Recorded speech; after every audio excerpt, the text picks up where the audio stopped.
Welcome to Orioles on the Verge. This is Zach Spedden, joined as always by Bob Phelan and Nick Stevens. And on this episode, we're going to break down a shocking trade that unfolded late Tuesday night when the Orioles sent Grayson Rodriguez to the Los Angeles Angels in exchange for outfielder Taylor Ward. We're going to talk about the trade, look at both players, Rodriguez going to Los Angeles, Ward coming to Baltimore, and talk about what it means for the rest of the Orioles offseason before getting into some other roster news that happened on Tuesday night. Was the Orioles protecting reliever Cameron Foster and outfielder Reed Trimble ahead of the deadline for the Rule 5 draft. But first, as we like to do at the top of every episode, we want to shout out some new members of our Patreon community. And for that, I will turn it over to Bob. Yeah, so I'd like to welcome to the community Connor McGovern. Great name, good mouthfeel flows. Connor McGovern, welcome to the AA level of the On the Verge patronage. Thank you for your support. And also Tyler Rouse. Hey, I noticed that you upped your pledge. You've been promoted to AAA. Congratulations, and really appreciate it. Thank you very much. And as a reminder, you can join our Patreon community at the $3, $5, or $10 levels and have access to bonus coverage as well as additional perks. And we will have our daily countdown of our preseason top 50 lists coming here in the next few weeks. We are going to get into, though, the big story from Tuesday night, which is the Orioles and Angels striking a deal that sent Grayson Rodriguez to Los Angeles in exchange for outfielder Taylor Ward. And for Rodriguez, this ends what has been a long sort of journey for him with the Orioles organization, drafted in the first round in 2018. From the time he got into the system until he reached the majors in 2023, consistently ranked as one of the top, if not the top pitching prospect in the farm system, was considered a top-tier, top 100 prospect in the sport by the time he made his major league debut. And after an initial bump in the road in 2023, went down to AAA, came back, was dominant for the Orioles in the second half as they won the American League East. He came back in 2024 looking better than ever, but then was shut down with a lat injury in July of that season and has not gotten on a major league mound since. And 2025 was particularly frustrating for him on the injuries front as he went down initially with elbow inflammation before dealing with a lat issue and then undergoing elbow debridement surgery in August, effectively ending a season that was pretty much over at that point.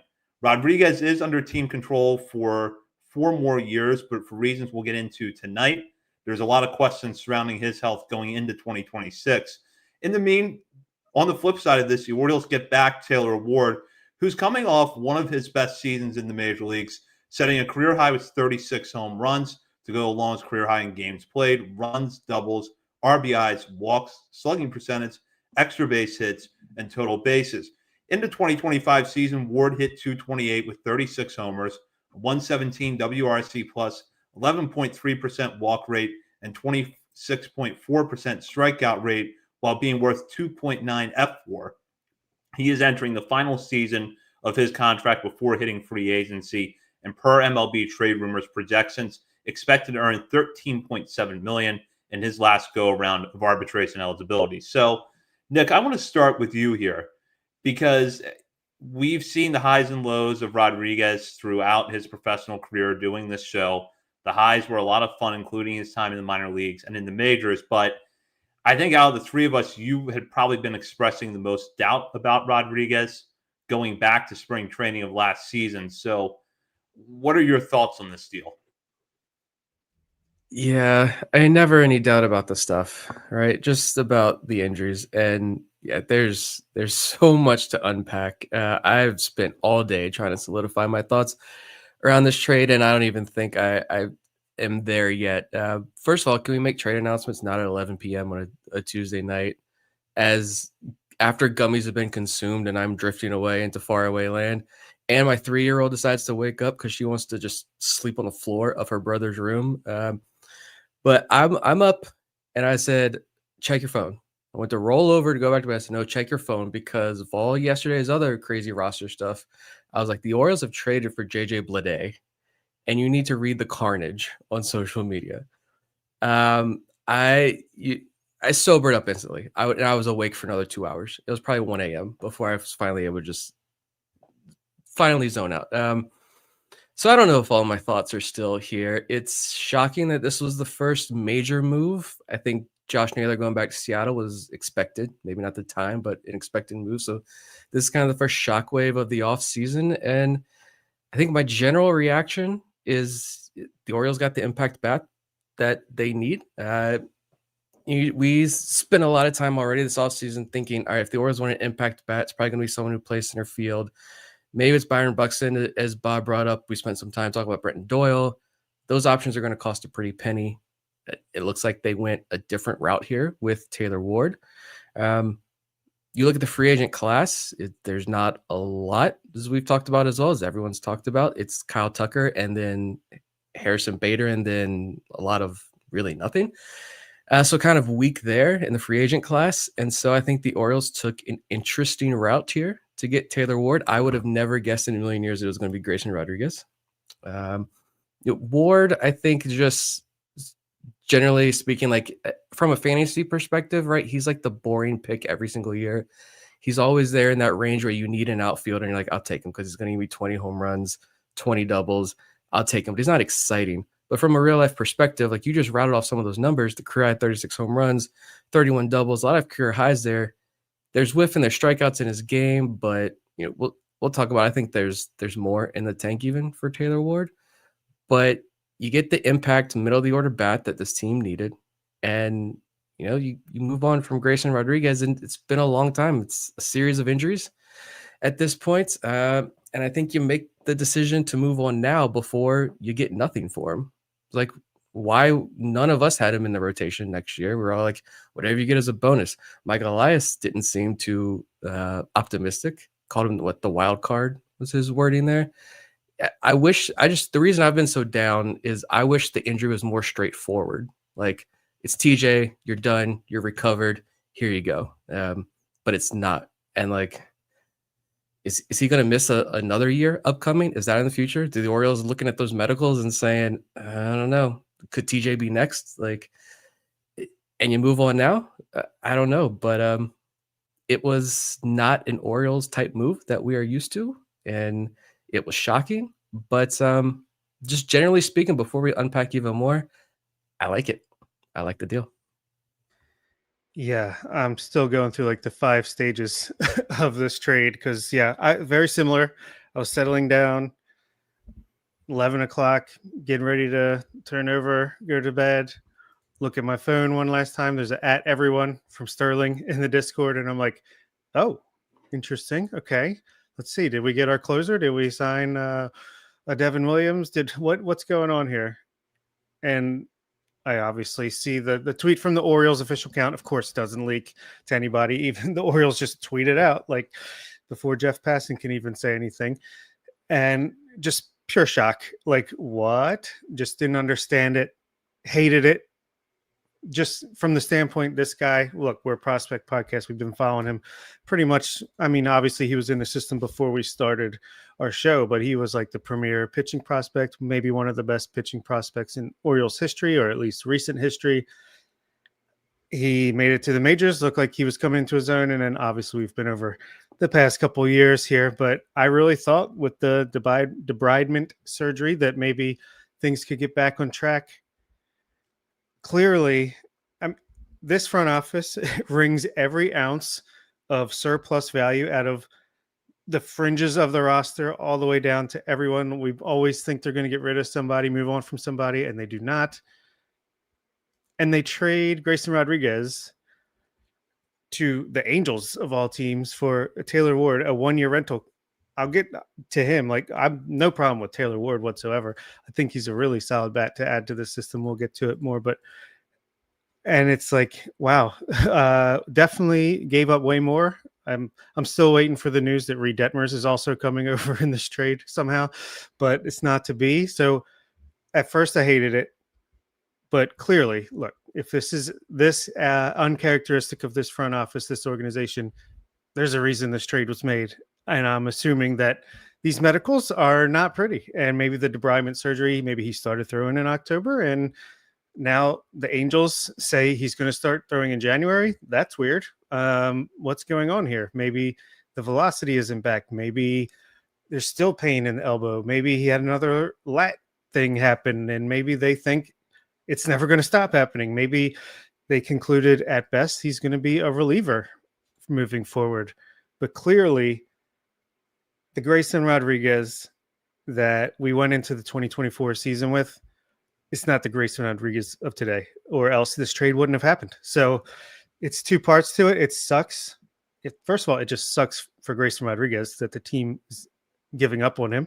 I honestly, I hope this trade hurts looking back, just from Grayson Rodriguez standpoint. Hope he goes and defies the odds and kills it in Anaheim and becomes that ace we all thought he could be one day. But yeah, I think better to get something than nothing if you think it's not going to ever work out long term. So bring on Taylor Ward. We got at least one bat. I think this offense could go into the season as is today and be a top 10, top 5 type offense potentially, especially against lefties. Ward helps a lot. But yeah, we'll break it down more into it. But my initial thoughts were hate, come to terms, and now I kind of like it just based off the context clues. Yeah, it's been weird with Grayson, and I kind of agree with what Nick said, where it's like you can't really get a clear answer on the injuries because you go back and you look at the last 4 seasons. He's had just one full season since 2022, and that was in 2023. He missed a good chunk of 2022 with a lat injury right when he was on the precipice of reaching the major leagues. Then he has the injury in 2024, and then he piles up 3 injuries basically last year, misses a whole season. And you feel like you still don't really know any answers. And I thought that Mike Elias's comments about Rodriguez since the season ended have been a little odd. There was a question posed at the end of season press conference about Rodriguez's status, and I thought Elias didn't really answer it. It was a ringing endorsement of the role that he was going to play with this team next year. And one thing that I think with Orioles fans is that I've joked around before that Mike Elias says a lot without telling you anything. And Orioles fans want to get online and they want to decode every little thing that Mike Elias says to derive meaning from it, when most of the time there is no meaning. Yet I think with Grayson Rodriguez, he did the exact opposite of that. He basically said very little, but told us everything. Here's a quote from him just last week at the winter meetings, or the general manager meetings in Las Vegas. Multiple reporters, including Andy Koska at the Banner, had this. Elias on Grayson Rodriguez, quote, "It's not something that we're planning around very heavily, but he's a guy that provides a real wild card value for us talent-wise." I saw that at the time, and I thought, wow, that's a little weird. But maybe it's just an acknowledgement of we relied a little too heavily on him last year. We're not counting on him coming back full strength at the start of 2026 and taking the big step forward. We're going to plan a little more diligently this time around. But it turns out that I think he was kind of spelling out for us there, we're not really planning on him being in the rotation. And that, if they were looking at it that way, that's going to greatly affect what they expect to get back in return. Yeah, I just keep getting caught up on the fact that this is a young pitcher with multiple years of cheap control that is gold in this sport. Former top prospect, and maybe the shine is gone. I think it became clear like he's probably not going to be that ace. And I don't know, the constant need to define or 1, 2, 3, 4, 5. Like I think it's exhausting. I hate it.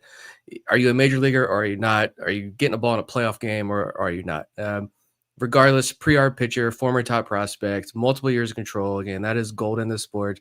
The Orioles move on from him for a rental outfielder. You can have like the theories or whatever about behind the scenes. I don't take any stock into any of that. I think the Orioles might think he's cooked or heading towards being cooked, and or at least another extended absence.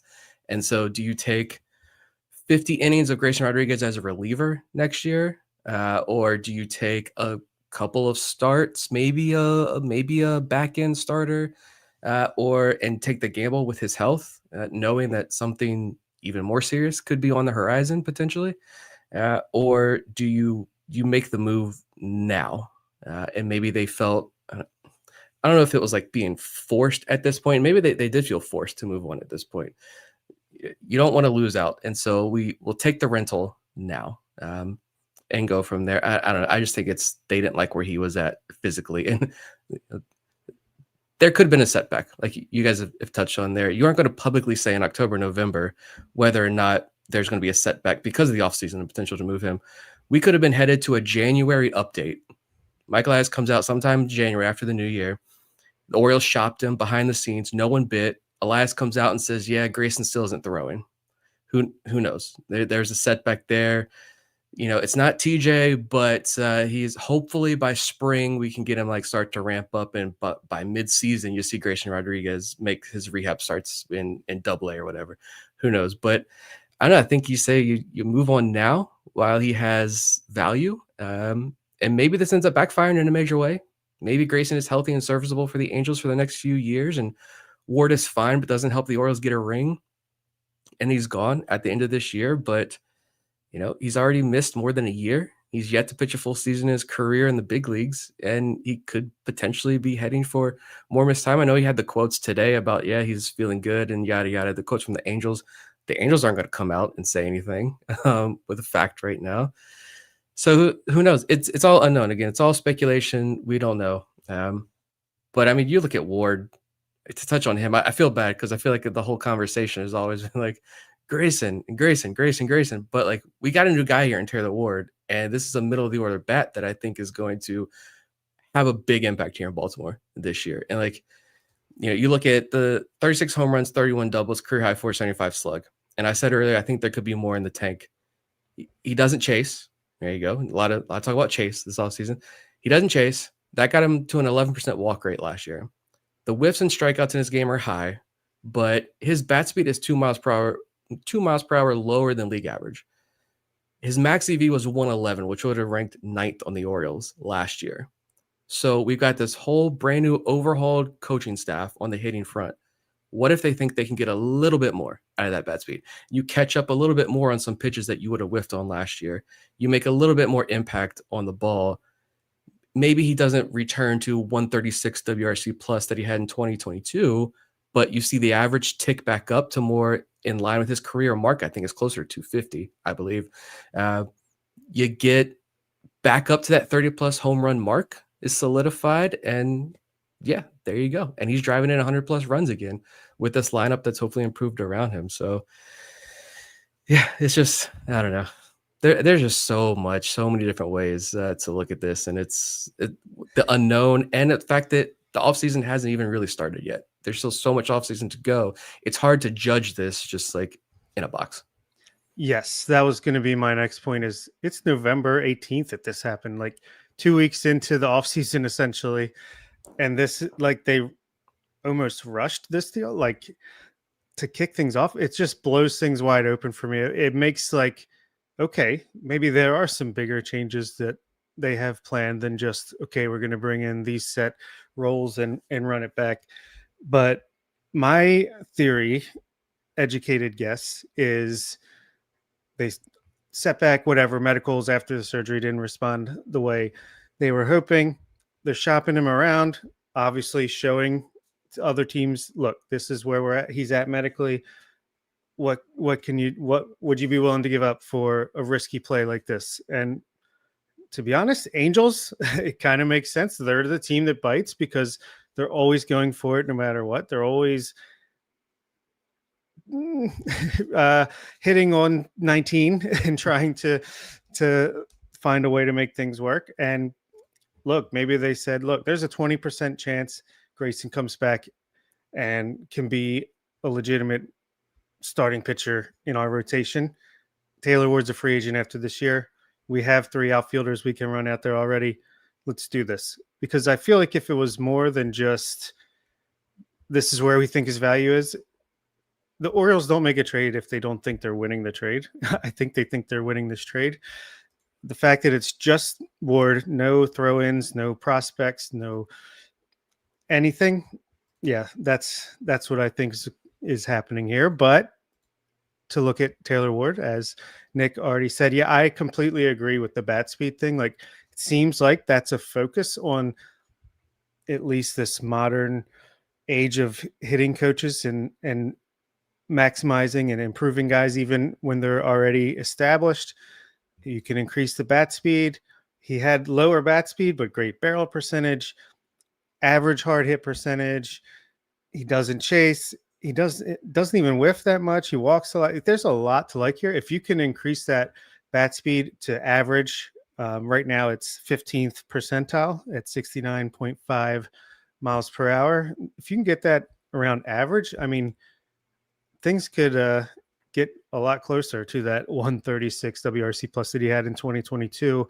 And his BABIP was 257 this year. So that's, I think, why you see the 228 batting average. Maybe, I mean, just luck averages out. Maybe you can get the strikeout rate down a little bit, get the bat speed up, and maybe he's going to have like a 3 to 4 WAR season. And then you can qualifying offer him where you either bring him back on a 1-year reasonable contract, or you could potentially get a draft pick for him.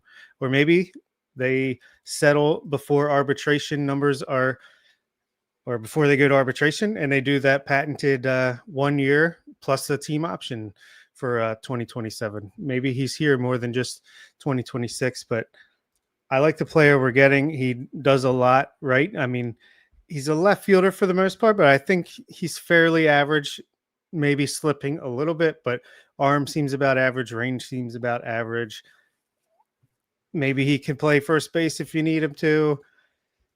Defensively, I think he's fine. This does mean I think Cowser is going to be primary, the center fielder, unless there's more obviously happening with a long way to go this offseason. Hits for decent average, gets on base, hits for power. I think he's like a good 5-tool hitter. He's basically Tyler O'Neill if Tyler O'Neill could consistently stay healthy. So I think I'll take that. So happy to have Ward. Sad about Grayson. Yeah, but like you guys, it was hard for me to process this last night and even into early this morning. And when I first saw the move, I thought, well, I feel like Taylor Ward is more the same for this lineup. No chase, but he seems to struggle to make contact on pitches in the zone. But then as I started to look at it a little bit more, I thought this is the hitter that we've basically been waiting for the Orioles to acquire for 3 years. Right-handed, middle of the order bat, not necessarily the guy that you're going to build your whole lineup around, but someone who can balance things out a little bit. He rakes against left-handed pitching. He's going to give you, I think, 25 to 30 homers at a minimum. And like you just said, Bob, he kind of is Tyler O'Neill, except the difference is that he doesn't have the long injury history that O'Neill has. And that's why that move backfired in year one for the Orioles, was that O'Neill missed a lot of time with injuries. Ward has played over 150 games in each of the last 2 years. So I think you can feel reasonably confident that you're going to get a full healthy season out of him. If there's one issue I have with this, though, it is the defense, because it's very underwhelming. And my concern is not moving Colton Cowser to center field, because I think as long as he's healthy, Cowser is going to be above average in center field. It's just that now I'm looking at an outfield where you have Taylor Ward in left, Cowser in center, trying to play the position over a full season for the first time in the major leagues, and then a combination of Dylan Beavers and Tyler O'Neill in right. So I would like to see the Orioles, at a minimum, go out and add a defensive-oriented fourth outfielder, and maybe even add another outfielder. And it's something we're going to talk about a little bit, probably in our next episode, as people are reading a lot into, well, there's a logjam at first base DH right now. There probably won't be one by the end of this week. So there's room for the Orioles to get more outfield help if they want it, and have Taylor Ward be their DH.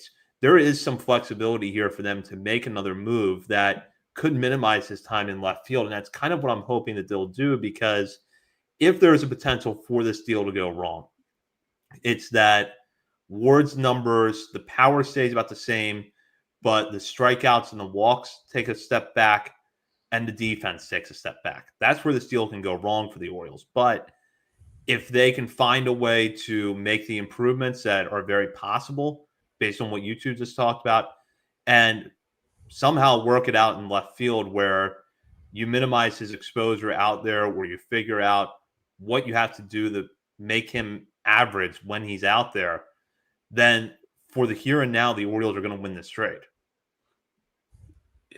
And, to go on a couple different points there you guys made, the injury stuff, first, I think the only significant time Taylor Ward has missed the last couple of years is didn't he take a fastball like right to the face and needed like emergency surgery. So yeah, I mean the injuries. No, this isn't the Tyler O'Neill type signing there, risk there, but I do think as usual with an Orioles trade, the optics maybe don't make a lot of sense to a lot of people, and I don't think it made sense maybe even to us initially as we were trying to process this late at night. But because this team needs pitching. You move on from a young, controllable pitcher to get a bat, but maybe you move on before the dam breaks. You get the impact bat you want. And now the focus can be on filling out the rotation, not with 40-year-old guys who have retirement papers on the counter that just need to be signed. But also, talking about the trade, was this just a one-for-one deal? It probably is, but it also could be a situation where maybe they extend Ward and maybe there's already been discussions there and you're talking about the defense and maybe the move not being done. I think everyone, including us, becomes so concentrated and on who we want the team to sign or trade for. But clearly this organization could shock us again. So is this the first domino where, I don't know, are they going to move Cowser? Do they move Dylan Beavers? I wouldn't if you're also going to lose Taylor Ward at the end of the year. But do they find a way to dump Tyler O'Neill's contract? Yeah. Can you move Tyler O'Neill at this point? If they're willing to eat that salary, maybe that helps. But it also could be a situation where you also made the point, like the Orioles don't make a trade unless they think they're winning this trade. It could be, hey, this is a win now move. And maybe this is a signal that this is a win now offseason. And it ends up being Taylor Ward in contract year. The contract year bump is for real with players in baseball. It is very for real. I don't think he's going to pull out the Josh Naylor stolen bases, but you get contract year Taylor Ward not playing for a dumpster fire organization with the Angels. And maybe, like you said, you issue the qualifying offer, you get a comp pick next year as part of this deal as well. So, but yeah, I don't know. I don't know what to think about the outfield, but I would not be shocked if we see another big move with the outfield. I agree with that. Yeah, I definitely agree with that. You never know. I mean, that's the thing with this move. It's just like anything could happen. Westberg, I was mostly joking with the Westberg trade for Tarek Skubal. I mean, this could be real now. Along those lines, and then you bring in Alex Bregman, another right-handed veteran bat. I don't know, but yeah, Taylor Ward. I think he's being underrated a little bit by the Orioles fans. That some of them, not all of them, that I've seen be like, really? I mean, I don't mind trading Grayson, but Taylor Ward, this guy's like a Ryan Mountcastle type.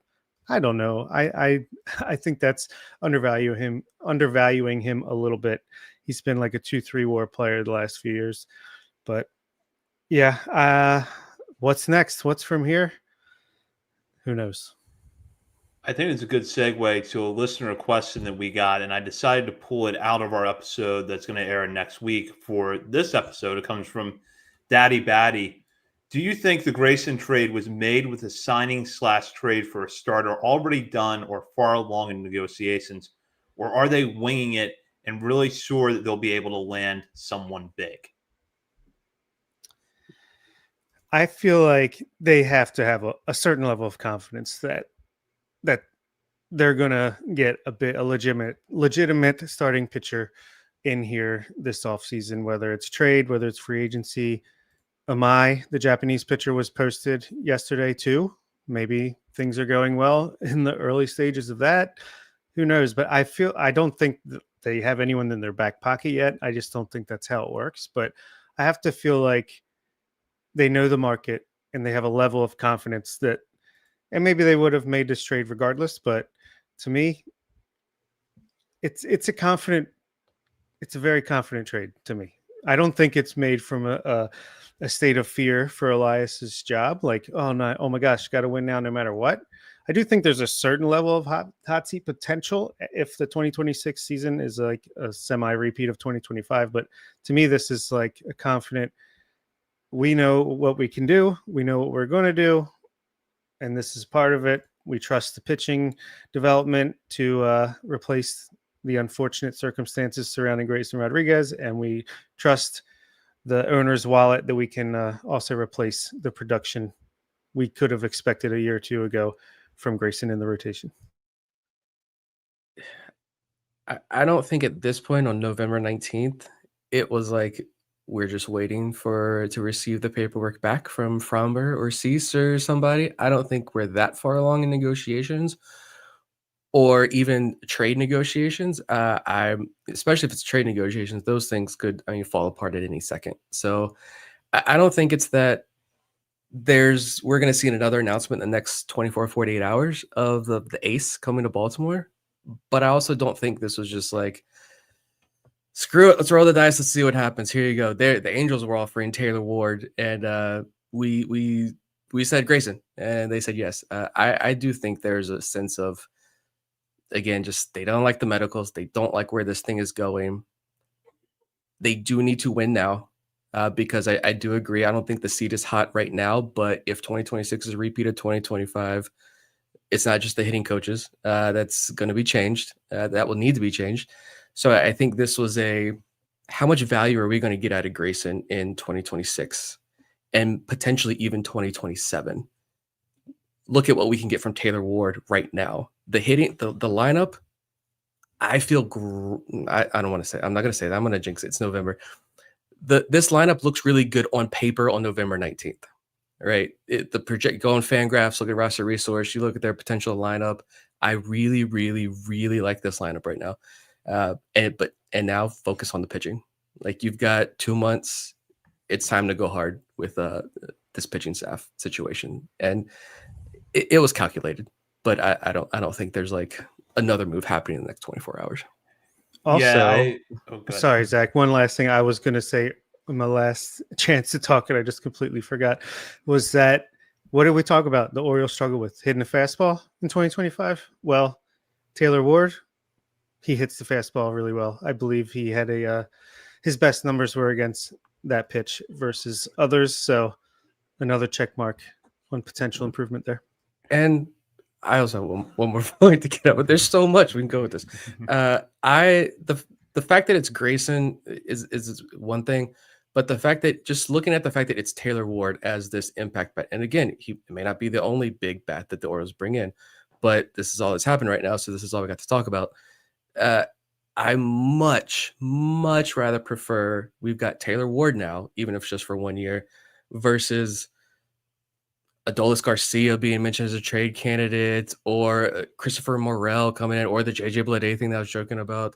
It's no more this reclamation projects. Like, Taylor Ward is not a reclamation project. The guy's going to hit 30 plus home runs if he stays healthy next year. So I think you just, in that aspect, if you're not a big fan of Taylor Ward, I do think he is, like I mentioned earlier, kind of the boring type player, but he does his job. He does what you need him to do in the box.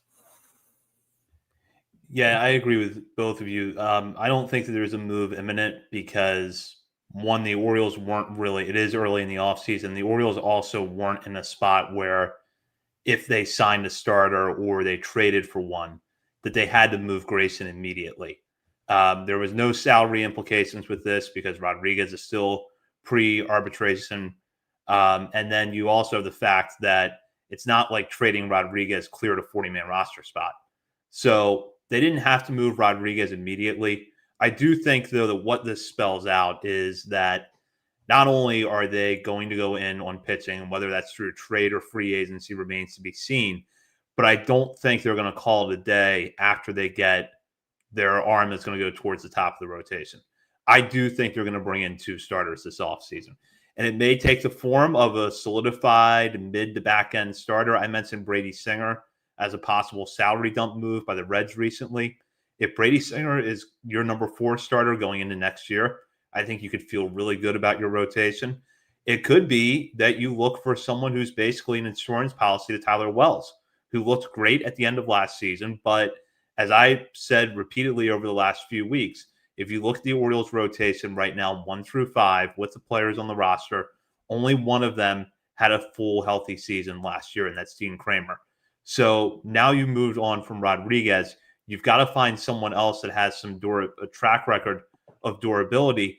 And then I think you at least got to bring in someone that, if Tyler Wells just doesn't look like he's 100% in spring training, or you decide, you know what, we think that given his track record, he's had a few injuries in his career, never started over a full season. We want to put him in the bullpen. You go out and you get your number 4, your number 5. But I think that's what the Orioles are setting themselves up that they absolutely have to do. And I feel like that they've made this trade now kind of spells out for us that that's their plan for the offseason. Yeah, I think 2 starters and a closer. That's the main objective, and obviously other things can get done as well. But yeah, that's, I think, going to be the highlight at the end of the offseason. Let's go over now to what we were planning to talk about at the beginning of tonight's episode in less chaotic times, and that was the Orioles' decision to protect reliever Cameron Foster and outfielder Reed Trimble ahead of Tuesday night's deadline to protect them from the Rule 5 draft. If you listen to our preview of these roster decisions last week, you know that Foster is not a surprise as far as we're concerned. The right-hander is acquired from the Mets as part of the July trade to send Gregory Soto to New York. Pitched very well for AAA Norfolk after the deal. You look at the stuff that he has, a fastball that runs 95 miles per hour, mixes in a cutter that is particularly effective. But for a pitcher that's going to be 27 next season, he seemed like he was close to being major league ready. The Orioles go ahead and make the move to add him. Trimble, though, was a little bit more of a surprise because while he was generally solid last year, that was really the first healthy season he has had since being drafted by the Orioles back in 2021. And just to give a kind of high overview of Trimble's time in this system, right after the draft in 2021, we did our mid-season top 50 update. Trimble was 16th on that list. So spells out we had pretty high hopes for him, but then injuries over the next 3 years really stalled his career. He started last year at Chesapeake, and although he had an injury relatively early in the year, still managed to appear in 90 games, primarily between AA and AAA. And to run off some of the numbers last season, between the 2 levels, he batted .259 to .342 on base percentage, 46 slugging percentage, 17 home runs, and a 126 WRC+. He was also 21 for 21 in stolen base attempts. So you look at those numbers and you look into the data, which I'm sure we'll get into a little bit more here. Trimble had a really good 2025. And it's not as though that came out of nowhere, but he also has a long history of injury concerns. So let's start with Trimble. And Nick, I'll go with you here to start off. We were kind of on the fence about this ourselves last week when we were asked, are the Orioles going to protect Trimble? I ultimately didn't think it was going to happen, but it did. So what were your thoughts on the decision? Yeah, definitely a little shocking. We even all made like all right, who's the surprise prediction? And we all went pitchers because I think that made a little bit more sense. The Trimble move was just like, I think I said last week, like it just seems similar to the Hudson Haskin conversation last year because of the injuries. The talent level is a little bit different. Skill sets are a little bit different, but just from an injury perspective, I just felt like Trimble wasn't a guy you needed to protect. Easy enough to protect him from the minor league phase. Good to go. He's back in the system as depth next year, but I guess the Orioles really liked what they saw from him last year. Like you said, it's first healthy-ish season, only 90 games, but still, you mentioned the home run numbers, a 112 max EV, not a ton of chase, decent contact rate, strong barrel rates. Like he hits the ball hard. He's a switch hitter. He's got speed, effective speed as well. Bring it up every chance you get. 61 for 61 in stolen base attempts in his career. He plays all 3 outfield spots.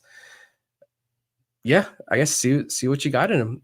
It's a fantastic story. Just the fact that he's protected on the 40-man roster, to be honest, because I didn't think I was very high on Reed Trimble coming out of the draft out of Southern Miss, but the injury after injury after injury, and we're not talking about like nagging hamstring injuries. We were talking about like some serious injuries that caused him to miss. What was he playing? 15, 20 games a year for like 3 years there. It just felt like it was going to be too much for him to overcome. And he was getting time was passing him at this point, and he wasn't going to be able to overcome all this stuff. Surprise. He's on the 40-man roster with a shot to contribute in the big leagues this year. I think it's an awesome story, and I'm going to trust that Orioles really, really liked what they saw in that bat there. Yeah, Orioles, as always, very predictable what they do when it comes to protect players on the 40-man roster. My final answer before the deadline was Fabian, Weston, and Bondler. No, and no. But, I mean, Foster is obviously not a surprise. We talked about it last week, and I think, yeah, it just shows how much they do like his stuff, and I think that's a good thing. He'll definitely contribute in 2026 at some point. But Trimble, yeah, happy for him. I do think it's not necessarily like a 1-for-1. They think Trimble has leapfrogged Fabian in their eyes. I think it's more of a calculated, we think Trimble could potentially get picked and not return, versus Fabian we don't think is going to get picked. It's, who knows? You know, we learned from Zach Pop that it doesn't always the risk doesn't always work out in your favor. But with Trimble, hey, now he's on the 40-man roster.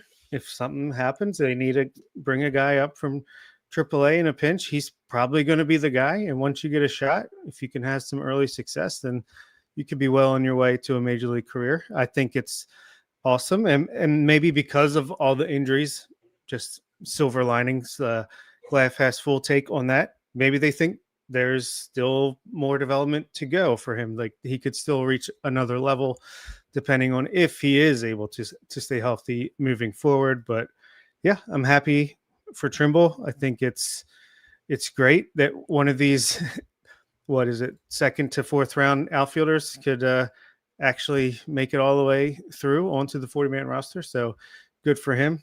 He's got skills for days. He's like a 5-tool player. He could be the Kyle Tucker light, like Dylan Beavers, where you're decent at everything, great at nothing, except obviously Kyle Tucker's more like very, very good at everything, maybe not elite at one thing. But yeah, hope for the best. It's always nice to be surprised. That's what this offseason is apparently about. So buckle up. One more note about Reed Trimble. It's another win for Oriole scout David Jennings. He's a David Jennings guy. If that helps the confidence in what Trimble could potentially bring for anybody. That is a big win there. And I want to take a second to talk about the Trimble Fabian thing, because I saw that was really debated in our Discord, was why Trimble over Fabian? Is there a risk that Fabian is going to be taken in the Rule 5 draft? I have my own feelings about that, but I want to hear what you guys think first. So, all right. I don't know. I took what I thought was a contrarian stance on Judge Fabian last week, and it honestly wasn't just for the sake of conversation. I didn't see a need to protect him because, I mean, first percentile contact rate, second percentile whiff, those are dreadful numbers. I know it was the injury. I don't think that's relevant. It's still awful whiff, and he struggles to hit fastballs. I can't remember who highlighted that. I think it was Fangraphs report or Baseball America report. One of them, I think this was talking about as he was coming through the system. He struggles to hit fastballs, and he struggles to hit pitches in the zone. Two things that the Orioles need help with. And I just feel like if a team's looking for a reserve outfield role and you want that speed and defense, I feel like you can get that through the waiver wire. You can get that through minor league free agency. Fabian, I don't know. Like I like Fabian a lot. I followed him a lot in college. I wish him all the success in this system. I want to see him stay. If he ever reaches the major leagues, I'm going to cheer hard for him. I watched Auburn games last year just to watch his brother play. Like I like the entire Fabian family. I feel like to be a little bit more critical around Rule 5 time here, I felt like you could let him go. And actually, I pulled these up here real quick. So Baseball America, I don't know if you guys read these articles over the last couple of days. They put out 2 articles about the Rule 5 stuff. They've put out more looking at their targets, but some data behind the Rule 5 stuff. Since 2020, 81% of Rule 5 draft picks have been pitchers. And just 58 picks over that span, and obviously not all those guys stuck. Of the picks, teams tend to target injured pitchers because they're easier to IO. Juan Nunez was the only Rule 5 pick since 2020 who didn't have AAA and AA experience on the pitching side. And then when teams target pitchers, they want high strikeouts, low walks, high ground balls. And with the hitters, they said age and experience matter a ton. And so they want younger hitters at higher levels. And Judd Fabian is 2 years older than the average hitter taken in the Rule 5 draft. Teams are willing to go slightly older with pitchers, but not with hitters. So he's 25. There's swing and miss. I also just don't think there's a ton of like where he is and what his ceiling is.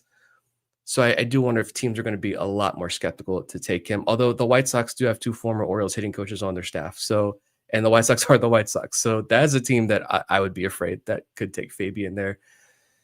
But I don't know. I like, after reading that Baseball America article, I kind of liked the decisions that were made, who they protected and who they didn't protect. I think Cameron Weston is probably the only one that I'm like, he doesn't have the high strikeouts. The ground balls even weren't really there in AAA like they were in the lower levels of the minor leagues. He doesn't have the big velo. The walks were up as well in AAA. So he kind of goes against all those data points that I just quoted and said, this is why I feel great about the Orioles decisions. Weston, though, I feel like because of the innings and just his unique profile, he's the one guy they didn't protect that I could see a team maybe bucking those numbers a little bit here and saying, we're going to try him out as our 5 starter or a long reliever, eventually work him into the back of the rotation. And if it clicks and if it works, we've got our number 4, number 5 starter next year. Bang, huge win in the Rule 5 draft for us. No one else the Orioles didn't protect, I think, has that profile. So Weston was the only one that I felt like there might be a little risk there. Yeah, I definitely would have protected Weston. I'm a big fan of his. I would have certainly protected him. Hopefully, if he does get picked, he comes back. But yeah, when it comes to the Fabian versus Trimble, and clearly I was wrong because last week I was saying, nah, you don't protect Trimble. You got to protect Fabian because of this and this and this. Well, maybe not. I don't know. I think the Orioles know more than me, and maybe they think even if he does get picked, if he does happen to get picked, maybe because of that swing and miss that a team just won't have room for him all season long. I don't know, but yeah, I would have protected him, but I'm happy for Trimble. And I think it does say a lot that the Orioles have confidence in his abilities to be a productive major leaguer. So I guess, why listen to this show and we don't know? I'm just kidding. Well, I think that, Nick, you bring up some good points that Baseball America mentioned, and it does make sense that teams tend to target hitters that are younger because if you have them there for the full year and they don't work out, you just opt them to AAA, and there's a hope that later on they'll develop into being, something for you, even if it's just a bench player. With older players, you don't necessarily have that guarantee.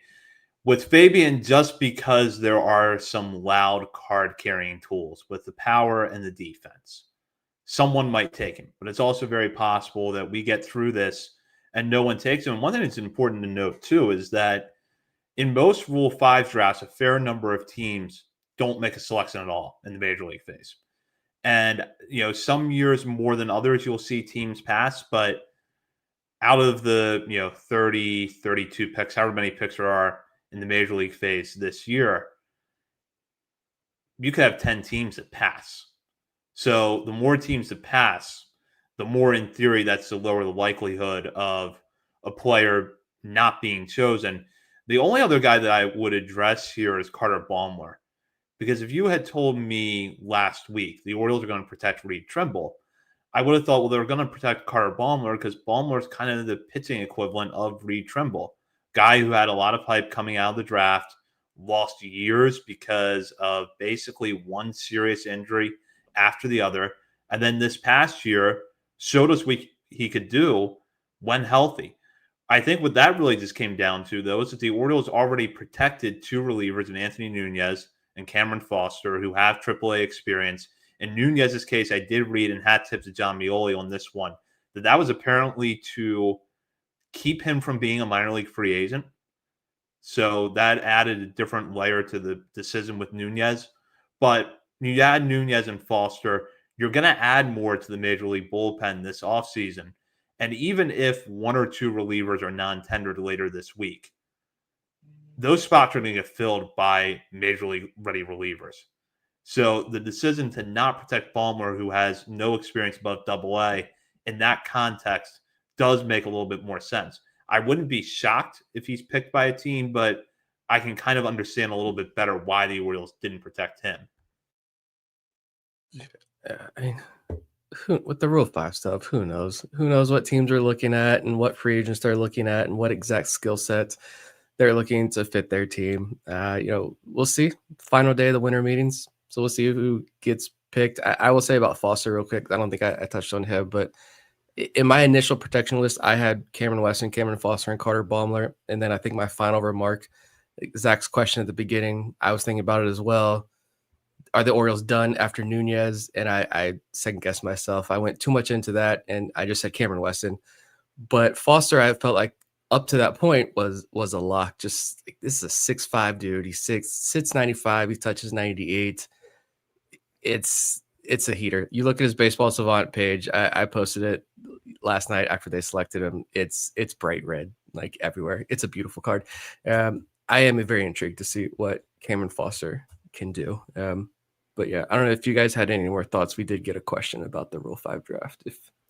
Unless you guys have any more thoughts about the guys. I have one more point about the Rule 5 just in general, is that I think it's just less and less important these days. Not to say that you still can't find a diamond in the rough, but even just looking at some of the names that were unprotected that are all available in the Rule 5 draft. Frank Mazzucato, 7th pick in the 2021 draft. Benny Montgomery, 8th pick in the 2021 draft. Jacob Berry, Gavin Cross, Kevin Parada, Daniel Susac, Blaze Jordan, Gavin Cross, Miguel Blaze. There's, and that's just hitting prospects. And there's a bunch of really, really pitchers that can touch the upper 90s as well. I mean, there's a lot of really good players available, and yet something tells me there'll only be like 15 to 20 guys taken, and it will probably be guys that we're not even expecting.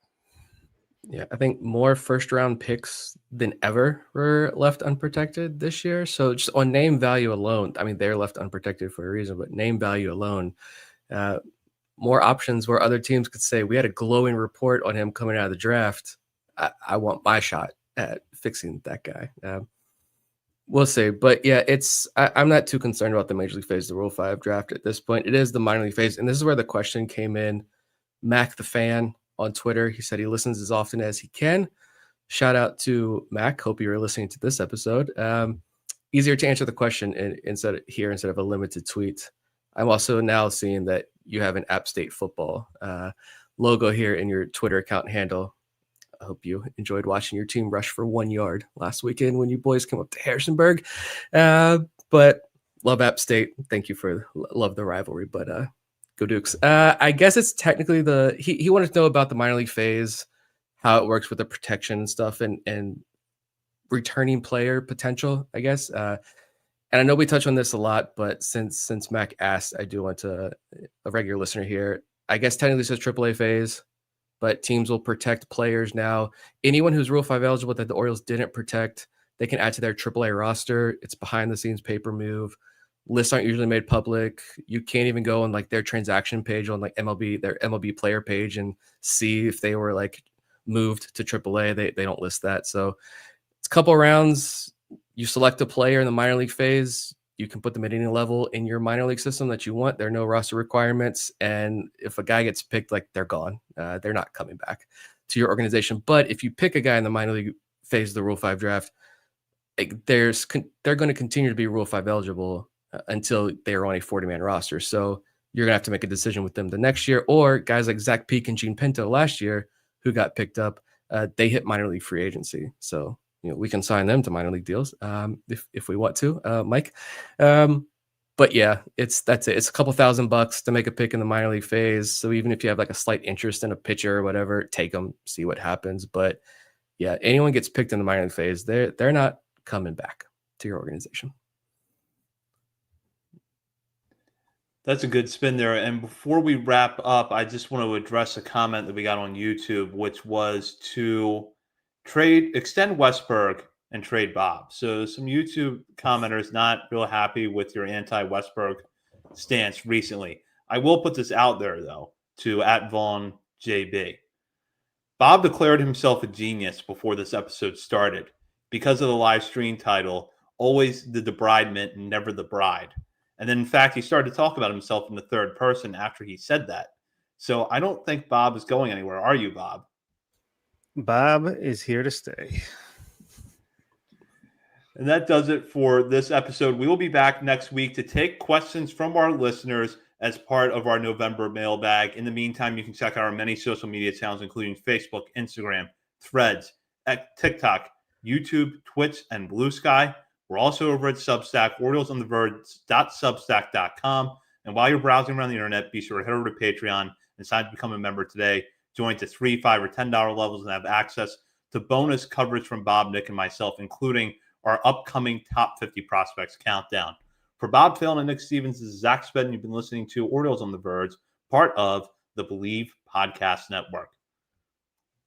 Welcome to Orioles on the Verge. This is Zach Spedden, joined as always by Bob Phelan and Nick Stevens. And as we head into the holiday week, we take questions from our listeners as part of our November mailbag. And I put out the call for questions before the Grayson Rodriguez Taylor Ward trade was done. We actually had some good questions about Grayson Rodriguez before the deal happened that unfortunately got left on the cutting room floor, but we still have a wide variety of good questions from our listeners covering the majors and the minors.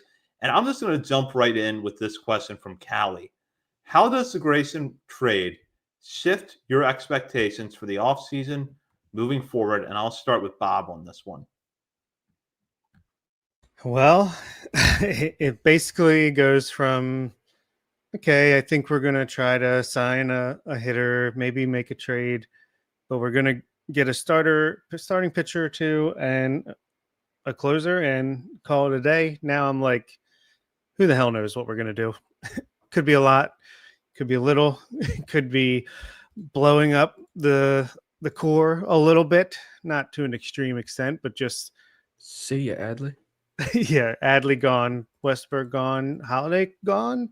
Not all of them. I'm just saying potentially, like maybe now it's a possibility in the back of my mind, but basically just like I said at the end of last week's episode, or if you're listening live about 10 minutes ago, buckle up because who the hell knows what's going to happen.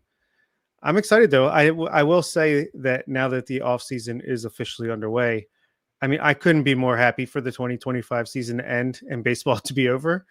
But after a few weeks off and now the offseason started, I'm excited. I'm ready for 2026. Let's make our moves. So let's get into spring training, get this new coaching staff, get them comfortable with all the players, and let's make a go at it in 2026. So I'm looking forward to it. Yeah, I think same thing. Like I said in the last episode there, after this, it's a unique trade, one that we were not expecting, and hopefully it's not the last move, the last unexpected move. Hopefully it's not the last Orioles-esque move and we're talking about big money on pitching would be nice, but it makes me feel more optimistic that we're going into a win now offseason. And I still hate saying that because I hate getting my hopes up. It's still way too early. And who knows exactly why that Grayson Rodriguez Taylor Ward trade was made. But I am going to continue to choose to be a little bit more optimistic here and say that it is a sign of some fun things to come. We'll use that term. Us optimistic? Who would have thought? I agree with both of you. I think the other thing I'd add on to that is maybe don't assume too much about the current construction of the roster and who's going to have what role, because I think we all thought that Grayson Rodriguez, if he was healthy, was going to have a role in the Orioles pitching staff somewhere. Maybe not necessarily in the rotation, but that he was going to be around. That's obviously not the case anymore. So, Samuel Basallo is not going anywhere. There's a core group of players that I'm confident aren't going anywhere. And I don't think we're heading for an offseason where they're going to blow up the roster. But don't assume that the roster as it looks right now, it's how it's going to look when we get into mid to late January. Agreed. Well, let's go to the next question from Colin. He says, here's a debate question. Does this trade indicate that Elias knows he's on the hot seat and needs to rebound, so he needs to win now moves to avoid being canned? or that he's confident enough in his job to know that he can take on this risky of a trade and still be safe. Kind of got into this a little bit on the last episode, but where on this scale do you land, Nick? I said at the end of the year that to me, once it became clear that the 2025 season was done and it was a dumpster fire, and maybe at different points there were a little bit of hope that okay, maybe we can squeak through with some real changes, and then all hopes were killed instantly, usually every time. At that point, I just started cheering for like a nosedive, honestly, and just hope that season became an embarrassment to this front office. And the players, yes, to an extent, they need to be accountable. They need to step up and improve. But like this front office, that last off season, that it wasn't it. I don't think Elias is on the hot seat though. I think his role is pretty secure right now. But I hope maybe this past season was a shot at the ego. There's real embarrassment and there's real desire now to pick things up, spend real money. David Rubenstein has to make sure that he reminds everybody just how rich he is every time he talks. Spend it on your baseball team. And if you're this front office, like it's time to start taking risk, or it's not going to be jokes that this core might be breaking up. That entire core that you spent years building up, it's going to be gone and it's going to be wasted. So yeah, I do think there is some eagerness though to get the ball rolling on some serious moves, and not just we tried guys, but like get the job done. Do what you got to do. Add the extra year, add the extra 10 mil, do what you got to do. Yeah, that's kind of where I fall, Nick, is that I don't think he's on the hot seat. And I think that if he was on the hot seat, you might have a lot more questions about, well, why are you trying to trade a pitcher that has 4 years of team control left? Is it just to save your job? I mean, because how many times when AJ Preller makes a move like that for the Padres, does that question come up? So, you could look at it either way, but I do think that last year was a little bit of a jolt, and probably a necessary jolt for how this front office goes about acquiring major league talent. And this is a signal that the old ways of doing things aren't necessarily going to be the way they continue to do things going forward. I mean, Yeah. if Ike Irish and Wahiba Aloy are out of town, then maybe he feels the fire, but that's not happening this offseason. So Yeah, maybe he's on the hot seat of being on the hot seat, if that makes sense. Like one more bad year and he could be on that hot seat, and he doesn't want that to happen. I think it's more like I'm pissed off and I am not messing around anymore, and enough tiptoeing around trying to keep, just making more bold moves. Like, yeah, I'm sure they tried last offseason, and I think this offseason they're basically like, do or do not. There's no more try to Yoda it up a little bit. And I'm thinking that's more what it is. Like I said, I think it was confident and just like, we know what we want to do. We're going to do it. Reaction be damned. A little bit of risk be damned. And I kind of like that just because, yeah, I'm pissed off about last season too. So let's change that narrative. how would foul territory answer that question? Talk about a player acquisition question here from the bird is the word. And my answer to this has changed since the trade, but would you sign Pete Alonso? And if so, how high are you willing to go, Bob? I would. I'm not like dying to. I'm not going 5 years, 100 and whatever 50 million it would take to do it. I think I would be willing to do a 2 or 3 year deal, which I don't think that's realistic, and I don't think that's going to happen. I think I'd rather have Kyle Schwarber if you're going to go that route, but maybe a lot of teams would, even the Pirates apparently. But yeah, after the Taylor Ward, Grayson Rodriguez trade, I don't know if it makes much sense. I don't want to give up on Kirby Mayo. I think that September is pretty real, and I think there's still a lot of upside in that bat. I don't want to lose that unless it's for like some big trade for a legitimate top of the rotation starting pitcher. So would I? Yes. Am I going to though? Probably not. I mean, I will sign any legitimate middle of the order bat for the right price. And I'm not real concerned, especially now that the Orioles have brought in Taylor Ward. I'm not real concerned about whether or not that player is a right-handed hitter or a left-handed hitter. It's like, just find a way to improve this lineup.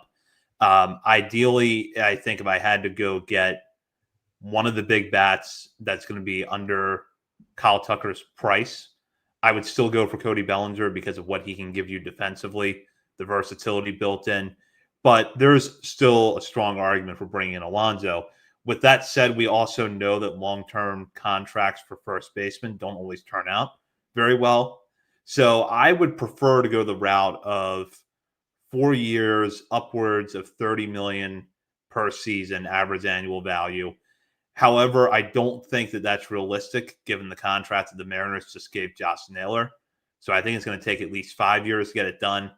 And if at that rate, if you're really desperate to bring in Pete Alonso and you're confident that he'll be Pete Alonso-esque in 3 out of those 5 years, 5 years, $125 million is about where I would go. Yeah, I think I agree there. I would have been more definitively yes before the trade. Now I'm like, if it happens, the Orioles are still in on Alonso, great. Like, I'm not going to say no. I think like the two things that I think about when looking at Alonso and this roster, like, is the bat going to hold up across a length of that contract length? I don't see any signs that the bat's slowing down. He had a fantastic year last year. And are you okay with him being like DH only? Because I think he is arguably, maybe not even arguably, the worst defensive first baseman in the league.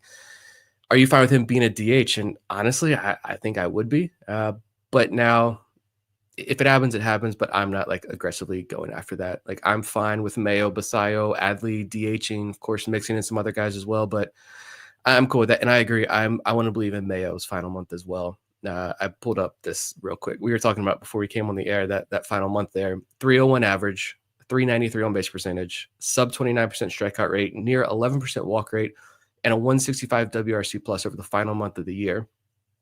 That's obviously not sustainable across the full season, but I want to see what it can do across the full season. And the one thing that really stood out to me, Kobe Mayo versus breaking balls in August, 39% of the pitches thrown against Kobe Mayo were breaking balls.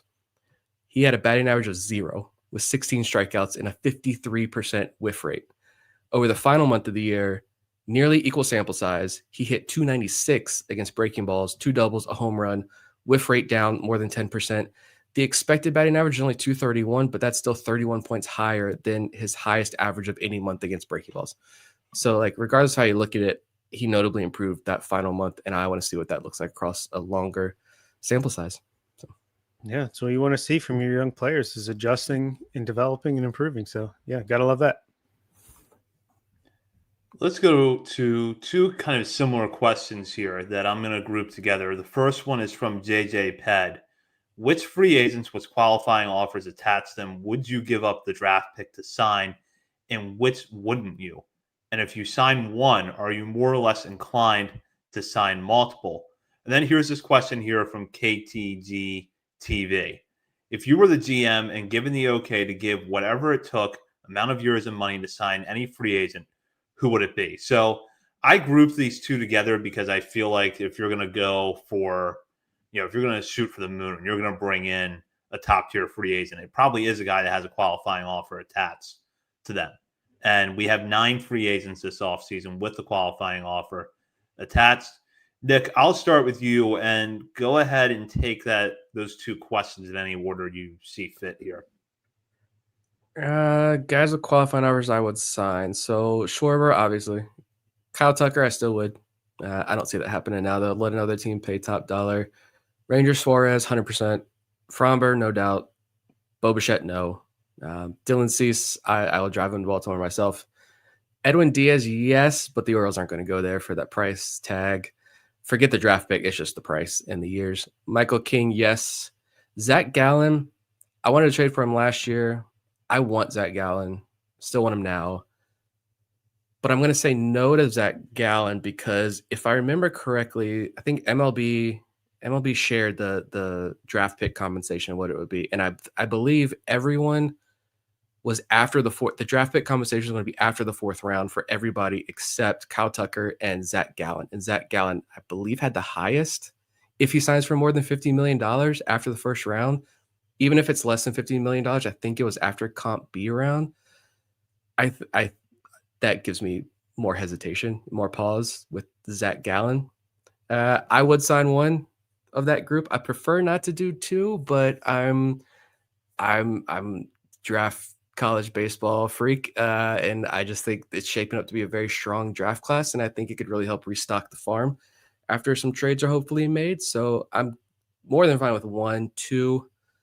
I'm not going to say no to 2 of Suarez, Cease, Fromber, and Michael King, but I don't know if the Orioles would.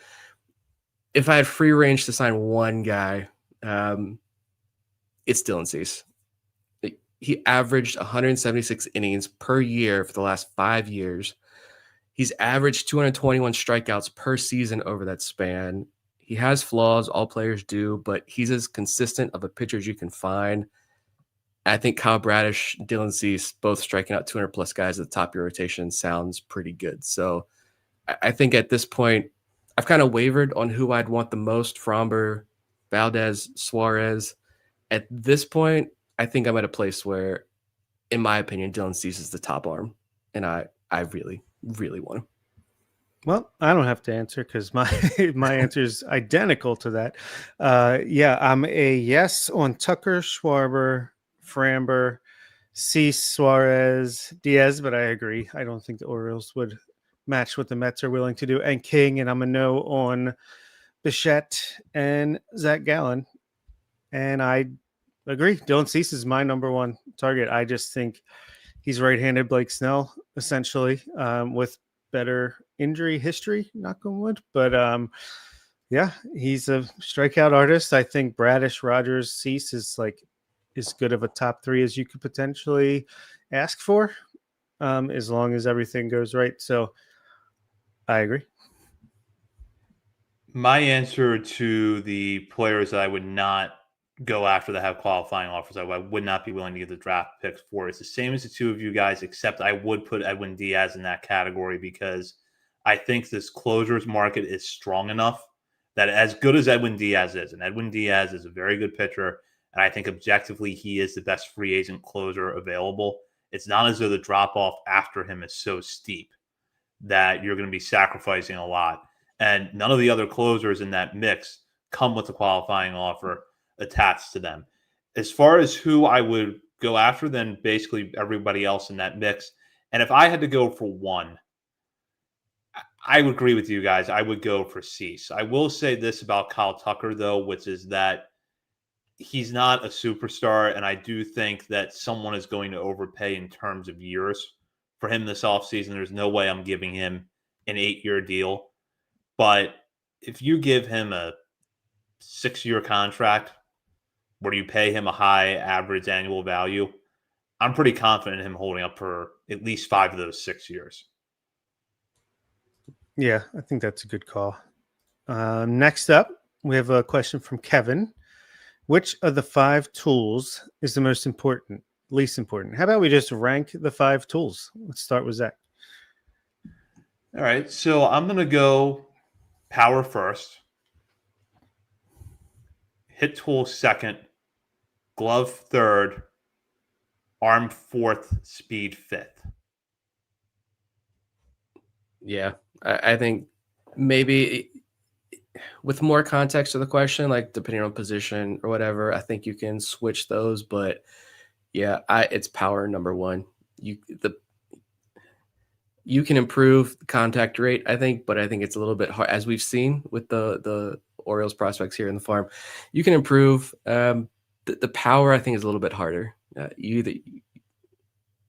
And speed at the bottom. You got to get on base to make it count. Yeah, completely agree with that order. Maybe at shortstop and center field, the glove could go above the hit tool potentially in a close call. But yeah, I think that's pretty much correct, especially in this day's game. And look, we've defended Enrique Bradfield, who has like not much power at all. I don't think every player has to be cookie cutter like slugging guy, but as a general rule, yeah, I would agree. Yeah, always exceptions. Peter has a fun question. Who are the top pitching and hitting prospects, maybe one each if you want, brought in during 2025? So it could be an international free agent the Orioles signed last year, a draft pick, or a trade deadline acquisition. Who are you excited to see develop in 2026, Zach? For my hitter, I think Vahil Loy is going to be a lot of fun to watch this year. Now, part of that is Golden Spikes winner. He performed very well at Delmarva after the draft, but I think we're going to get a sense of just how good the glove is at shortstop next year. And yes, there are questions about the hit tool, but I don't know that there's going to be all of the hitters are going to benefit from the move from Aberdeen to Frederick.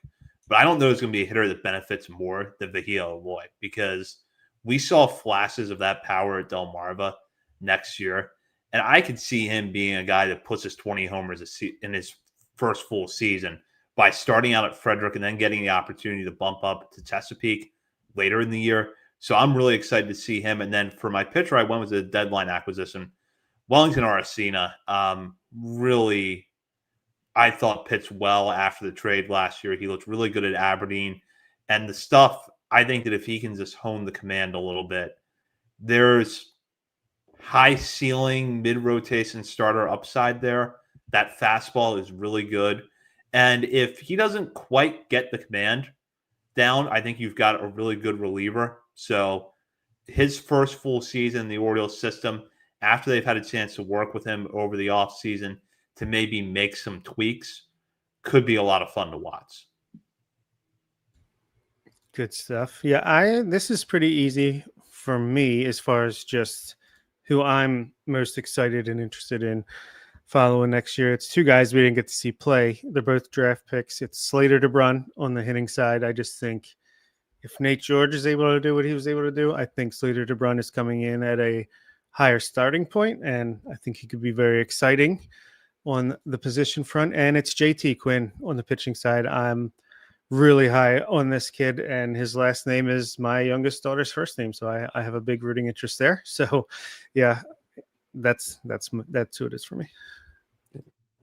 Stole my pitcher. It's JT Quinn for me as well. Like, it's for all the whining about the Orioles not taking pitchers early. Like, they took 2 in the first 69 picks last year, Joseph Giera and JT Quinn, and both are fascinating. With Quinn, like, maybe we're talking about viewing him as like Chase Alsop at this point next year. I don't think so. I think there's a lot more there. Great year at Ole Miss when he started his career. Injuries, but it was like blister and oblique issues. It wasn't shoulder, it wasn't elbow, none of that. So it's a low mileage arm. He took off a little bit last year at Georgia because everybody does. When pitchers transfer to Georgia, they're going to take a massive leap because they're a pitching factory down there. And you look at what he did in the Cape Cod League, 14 innings, 25 strikeouts, 2 walks. That's huge. So, yeah, it's JT Quinn for sure. The hitting side, I'm going to dig deep here because I made a bold prediction right after the trade deadline that this guy was going to move up our prospect list. I don't know if he is or not at this point, but I am excited at least to see his development next year. I like Cobb Hightower, acquired from San Diego. I just think he's intriguing. 3rd-round pick, high school kid out of North Carolina. Still just 20 years old. Good contact, low swinging strike rate numbers. Had some injuries last year when he was with San Diego. So I'm excited that if he's moved past the injuries, he's settled in. The 20-year-old kid getting traded cross-country, but he's back home, closer to home, settle in next year. Let's see what he does in 2026. And because I go back to MLB Pipeline, going into the 2025 season, MLB Pipeline said that Hightower, they see him as an advanced hitter with 20 home run potential at the big league level. So like high praise going into last year for the teenage prospect. Go to this question now from Bobby Jones, and this was submitted before the Grayson Rodriguez trade, but it might be more relevant now, and that is, do we think the front office is going into the offseason with the intention of Tyler Wells being in the pen or the rotation? Bob, what are your thoughts? Bullpen, I think. I'm sure he'll get stretched out, starter innings, at least in the beginning of spring training, because you never know. Because I think he's He's certainly a guy that could step in, especially early on in the season, make some starts. He's very efficient. He's, you know, we have some questions about his longevity, the course of a full season, but I don't think the first month or two have ever been much of a concern for him. So I think you stretch him out, but ultimately I think he's a long man slash middle reliever. Maybe if he excels, he can get back into the higher leverage spots, but hopefully there's enough competition for that it's not even needed. So I'll say bullpen for sure. Yeah, I think the intention is to have him in the bullpen, but yeah, he works this offseason as a starter. You prepare to be in the rotation in case something happens. It's easier to transition back to the bullpen role instead of trying to build him up during the season. You got to be prepared for a disaster, because we talked about last year the Orioles weren't, and sitting. I got to sit on MLB presentation each month and talk to people, and they did there's one on pitching injuries I got to sit in on, and they showing the data and the breaking down of pitching injury timing specifically. It was part of that presentation, and it's spring training, like first month of the year. That is when they are happening in bunches. The bar graph, it's way up here early on. So I'm going to be tightly clenched until like May when it comes to these injuries. And for that reason, like you got to go into 2026 anticipating that Wells is, or not anticipating he's going to be in the rotation, but Wells needs to be prepared to be in the rotation. But the intention, I think, is going to be to have him as a pretty reliable, solid relief arm. Yeah, I agree with you guys. You prepare as if he, needs to be a rotation option, because you never know if you're going to need him. But the intention probably is to push him to the bullpen. All right. Seems like we're pretty consensus there. So Reginald Worthington III would like to know, could you make a recap of the Arizona Fall League by going player by player and saying whether their stock rose, fell, or stayed the same? Zach? Nick pretty much wrote the book on this one over at Substack, but I kind of agree with what he concluded. Enrique Bradfield Jr., baseline stats weren't great, but I think there were some flashes there that were interesting, and most importantly allowed him to make up for lost time with the injury. So I think his stock at least held steady. Ethan Anderson's probably went up a little bit because we saw the flashes of why the hit tool is so intriguing. He didn't catch that much, but again, like what I saw at the bat, Thomas Sosa held steady. I think the handful of relievers or arms out there, Carson Dorsey looks good. I thought Tanner Smith had an excellent AFL, and Nick wrote about that data, which I'm sure he'll get into in a minute. Brendan Downer, Sayer Diedrich looked good. But I think if anyone's stock went up in a way that's going to be generating national buzz for the rest of the offseason going into next year, it's Luis De Leon. Coming off his best professional season to this point, the data in the AFL looked really good. The baseline stats, which we always tell you don't put a lot of stock into, and you still shouldn't, but his baseline stats, 22 strikeouts, 2.76 ERA, 179 opponent's average in 16 innings was really good. Max velo of 98.5 miles per hour with the fastball. There's still a long way for De Leon to go in his development, but he looked so good out there. Yeah, the pitching as a whole just was really solid. I think the league, can't remember which game I was watching, and they were talking about the league average ERA in the AFL this year was over 6. And all the Orioles pitchers were in the 2s and the 3s. So again, it's about health first and foremost, and it's about guys are coming in there. They want to throw a new pitch, so they're going to try it out in the Arizona Fall League. Enrique Bradfield Jr. had his new stance, and he mentioned that was because it allowed him to see spin better and get the bat through the zone a little bit quicker. And so he's trying it out. We'll see if that sticks. But it's about trying new things and just logging innings for guys. All of these guys missed time during the season, except Dietrich. He was the minor league signing during the season. So all these guys accomplished their goals in terms of staying healthy. That was huge. And getting at bats and getting innings, except Sosa just didn't play. Like he has one of the fewest at bats on the Peoria team, but he was young. He got to face competition at least. Like I said, I don't think we learned anything new from Sosa. Still a lot of swing and miss, extreme power. It's another year of let's hope he can put it all together, but he's going to start next year in Double-A again. I do think Ethan Anderson, the stock is up.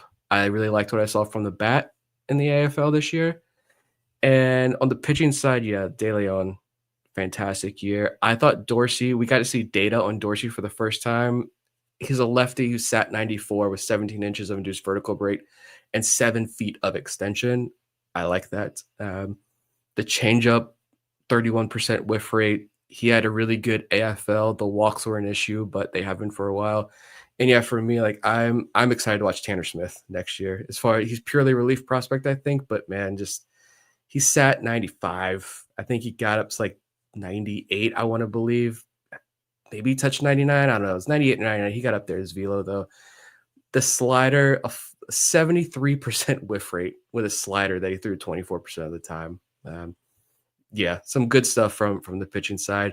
And honestly, not a ton of like major takeaways, but I don't think anybody's stock went down. Yeah, I agree. I think we owned this AFL, honestly. Enrique Bradfield, hot button issue player, big lightning rod for conversation.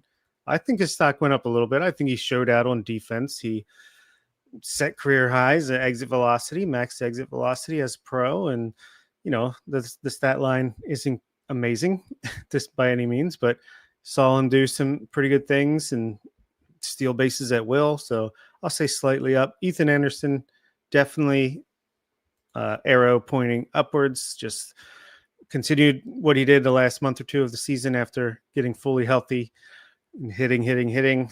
Thomas Sosa, yeah, he's 2 years younger than the average age at the AFL.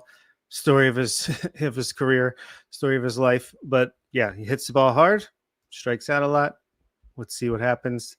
Luis De Leon, probably like maybe the highlight of the entire AFL. I don't know. I wasn't paying attention to the league as a whole, but certainly like got the most attention in a positive way from the Orioles. I think he continues to push for top 10 prospect in the system status. Carson Dorsey, Tanner Smith, Sayer Diedrich, Brandon Downer. They all did great. I mean, I think arrow up, and arrow up.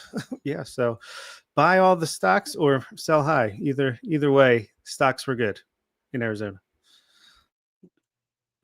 Follow-up question to that before we go into the next question. This is my follow-up question. MLB website will load here. Luis De Leon, about him real quick. He logged, so he had 87 innings in 2024, 87 innings in 2025. I know he missed the start of the year. I was going to say, let's talk a trade deadline and the craziness that we just witnessed over the last 24 hours. Was Luis De Leon going out to the AFL to make up those innings to try to get to 100 plus innings in anticipation of 120, 130 in 2026, or a bit of a showcase in the AFL? Why he was sent? A little of both, maybe. You do get him more innings, but at the same time, if you've got enough eyeballs on him and you can entice a team into giving you a high impact major leaguer, whether that's for the rotation or for the lineup, with De Leon as a centerpiece of that package, or being a guy that allows you to not have to move as many players, that works out well for the Orioles too.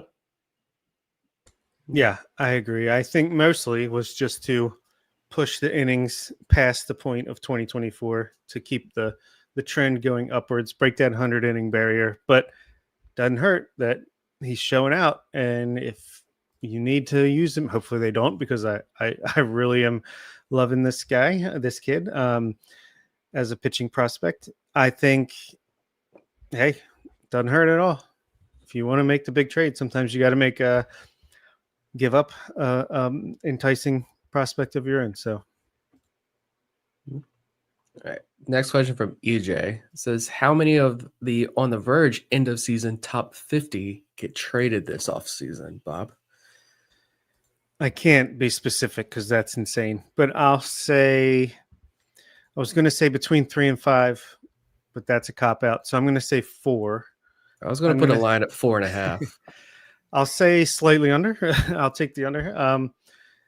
Just because obviously I've been predicting that a major league piece could go in a buy now situation too. So I'll see there's like 2 trades where we're buying in some form or factor, and maybe there's 1 minor leaguer in one, 3 in another, and they're all in the top 50. Yeah, 4 was where I landed too, and I'll admit I took kind of an arbitrary process to get there. It was okay. How many holes are they going to fill versus trade, and trade versus free agency? How many of those trades are going to be good enough that you have to give up a top 50 prospect to make them? And it felt like 4 players total was about the right number when I got to my answer. It could be that of those 4, 3 are in the top 25 to the top 30 because the Orioles made a big splash, or it could be that they get their top tier starter in free agency and it's more towards the back half of the list that you see these players go, or it could be a blend of the two. I don't really know, but 4 seemed like the right number. I'm going to say 3. I would have been higher, but we got a good bet, and you didn't trade a prospect. You traded a major leaguer, but I'll say 3. 1 big trade that's going to involve 2 bigger prospects, and then a smaller deal. So let's go to this next question from Vivek, which kind of builds off of EJ's question. Who of these 3 pitching prospects is the most tradable? Trey Gibson, Levi Wells, or Nestor Herman? All 3 of these guys ended last year in Norfolk. Could be rotation options for the Orioles at some point in 2026, but all 3 are trade chips in their own way. So, Nick, what are your thoughts here? Tradable as in who of the 3 are other teams going to want more? Trey Gibson, probably, because I think he jumped on everyone's radar last year. He's 6'5", 240. He's a workhorse. Fastball sits 94, 95. I think he's sitting 95, 96 next year. 7 feet of extension, 17 inches of induced vertical break. It's that fastball can be lively. And I know some projections have him in the major leagues as a 3.5 ERA guy with a 26% strikeout rate. That might be aggressive for sure, but that's potential. But if the question is, who are we most comfortable trading? I think Gibson gives you more, but I'm moving Herman, I think, is my answer. Just because he doesn't have the velo that Levi Wells and Trey Gibson does. And I think it's just the fastball.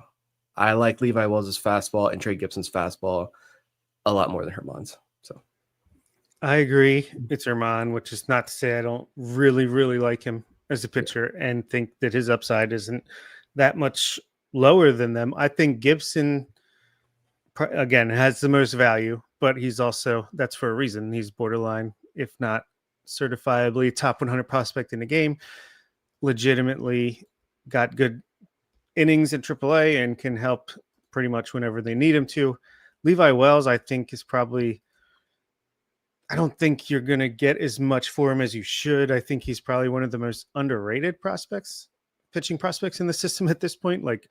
We've talked about the Baseball America stuff numbers and just how off the charts he is with fastball, slider, et cetera, et cetera. So I don't want to give up on him for less value than I think he's worth, which if you do trade him, maybe it's after 2026 when everyone catches up to how good he can be.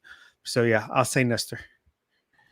Yeah, I go with Herman here too. Now, if I was looking at the risk-averse strategy, I probably would go with Levi Wells just because it feels like there's the possibility, the volatility with him might be a little bit higher. But at the same time, I also agree with what Bob said that it might be that people are too eager to discount Wells and you're not going to get full value for him. And not to say Herman's value can't go up, but I kind of look at them in tiers where Gibson is the guy I'm only parting with if I'm getting back a Joe Ryan, where there is a solidified top of the rotation arm multiple years of team control left. If I have to go for a pitcher that's 1 year of team control left and they're below that ace level, there is no way that I'm trading Trey Gibson for him. Nestor Herman, though, probably a lot more comfortable moving him. And then with Wells, like Bob said, I just don't know that everyone has caught up yet to how good Wells could be, especially because the swing and miss on his pitches really didn't come until the second half last year. So if he's able to go out next season and put up bigger strikeout numbers than he had last year, his value is only going to be higher. Yeah, which kind of leads us into the next question from Half, good member on the Discord.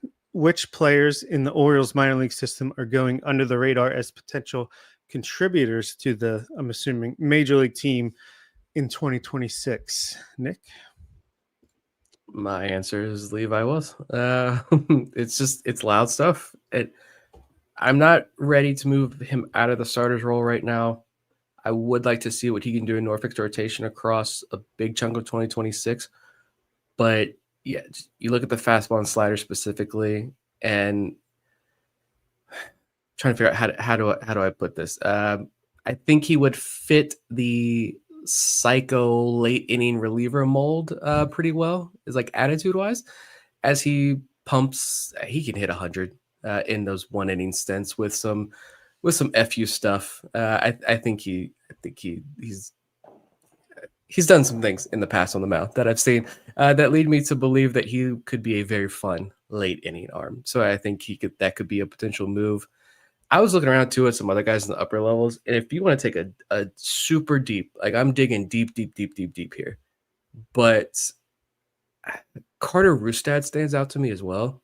15th round pick out of Missouri last year, but when you look just in Double-A alone last year, 19 innings. Last year was his first full year as a pro.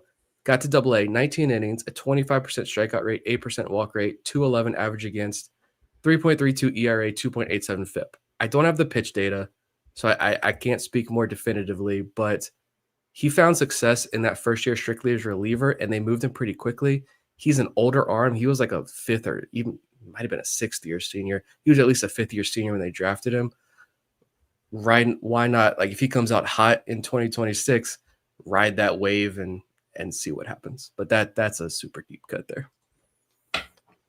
I've got a pitcher and a position player in my group. I'm going to start with my pitcher, and it's Tyson Neighbors. I thought that was of the trade deadline acquisitions last year, the guy that had arguably the highest ceiling of the pure relief prospects, and that's a bucket that would include Anthony Nunez and Cameron Foster. Neighbors did not get to AAA after the trade deadline, and I don't understand why, because he had excellent numbers in AA with the Padres system and carried that over to Chesapeake. Last year, 59 innings in the minor leagues between two organizations, 1.59 ERA, 2.94 FIP, 2.95 xFIP, with a 40% ground ball rate and really good strikeout numbers, 36.4% strikeout rate.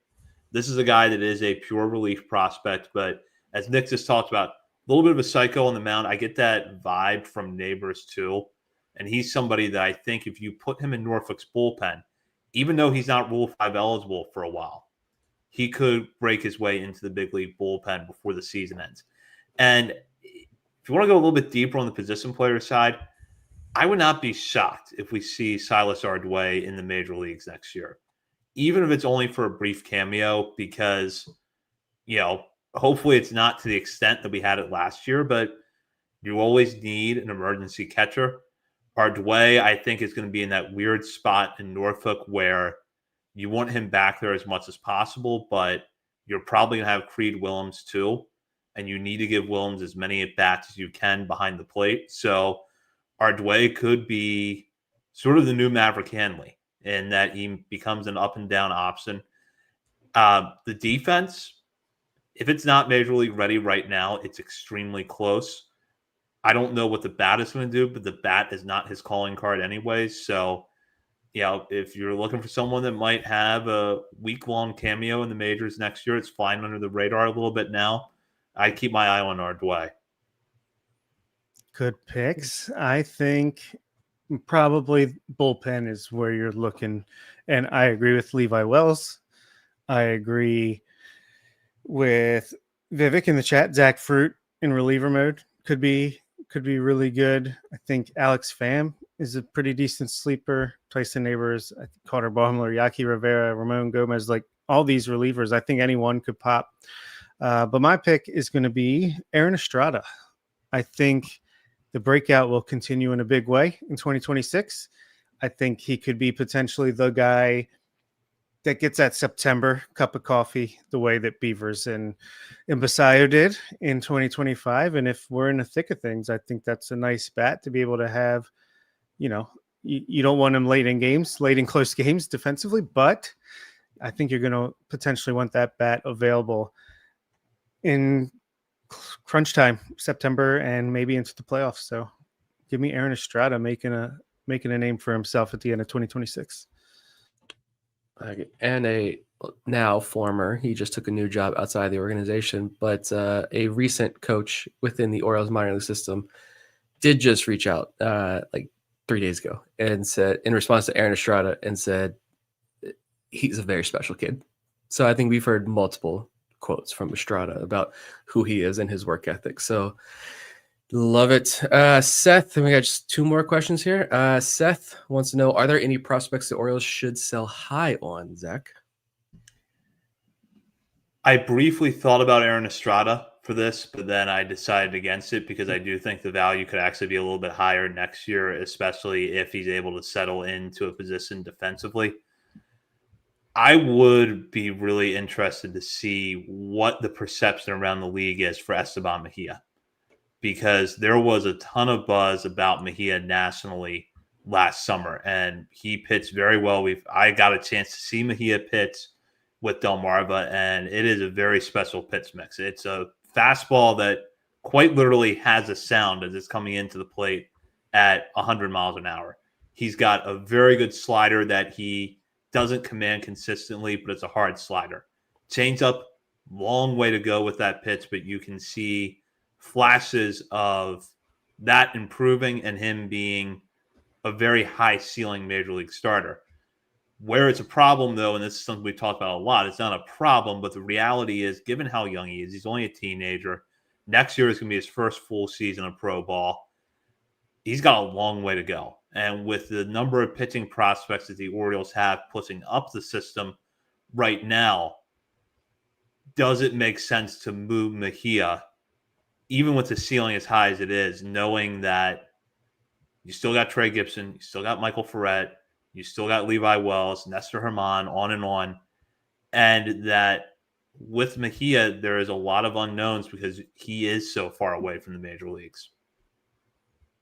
I think that's a very fair pick there. I think Vivek saying Nate George, I get the argument.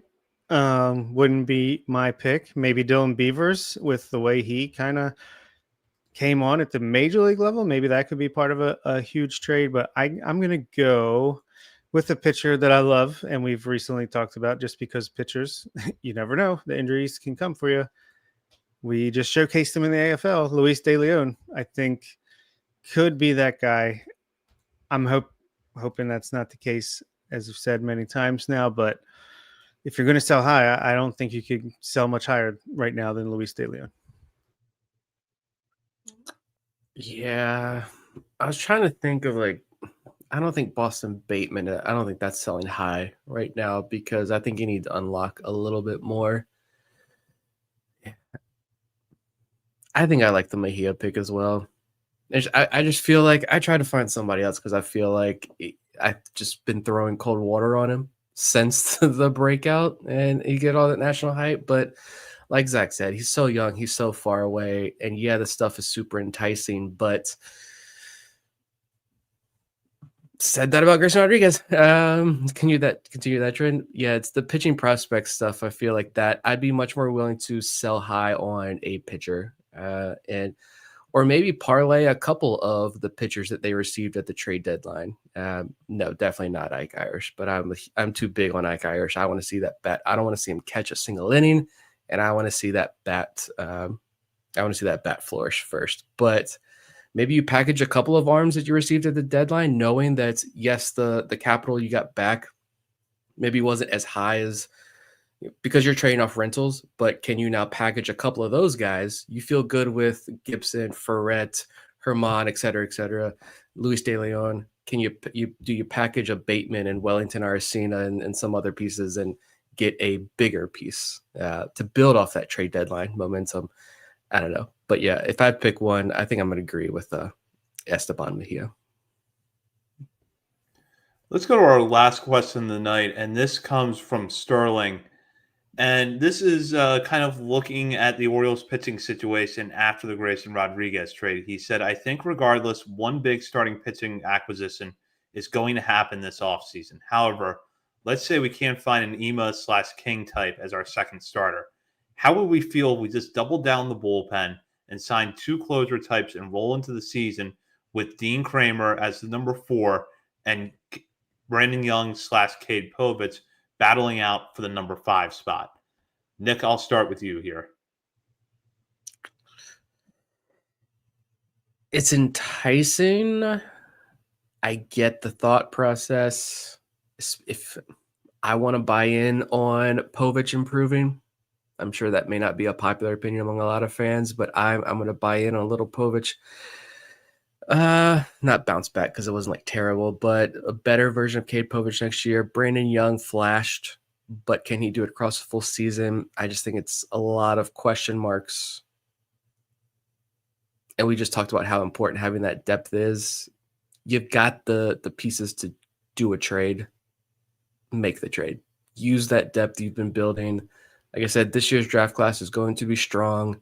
You're going to have many picks. You should have a high bonus pool, even if you lose a pick or two, whatever, in with the qualifying offer, signing one of those free agents, you can replenish it. International free agency starts in 2 months. Like, you can replenish this farm, use the capital you have to make a trade if you're not going to go after 2 of those arms of free agency. Yeah, it's a no for me, dog. You need 2 starters, and it's not. I like Povich. I like Brandon Young. Kramer is super solid back of the rotation starter. It's nothing against those guys, and maybe there's a world where I could go for this is if Kyle Schwarber is in Baltimore as well as Taylor Ward, and it's just like we're gonna mash, we're gonna close games out, we're gonna get Devin Williams and Ryan Helsley, what have you. Then maybe you could convince me, but just if it's between 2 closers or 2 starting pitchers, give me the 2 starting pitchers. If 1 through 4 in the rotation stay healthy next year, I get this strategy because you shorten the game and you figure out, okay, between Brandon Young and Cade Povich, or maybe a combination of the 2, you get that 5th starter figured out. For me, though, I get too many flashbacks to last season. And I kept using the phrase in spring training last year, they're buying time with the rotation. They're buying time for pitchers to come back and get healthy. They're hoping that between the bullpen and the lineup, they're going to perform as expected, and then they'll go out and get the starter at the deadline. I feel like that if you went with this approach, you would be back in that position. Yes, the ceiling of the rotation would be higher than it was last year in camp, especially after Grayson Rodriguez got hurt, but you would still have that question mark of like, all right, what if Trevor Rogers gets hurt, or Kyle Braddis gets hurt, or what if this is finally the season that Dean Kramer gets hurt? Or just Trevor Rogers is a low to mid 4s ERA guy all of a sudden again. Exactly. Yeah, so there's just a lot. I think that they have to safeguard themselves against what can go wrong this season, because that's what they didn't do last year, and it wasn't the whole reason that the season unraveled, but it was a big part of it.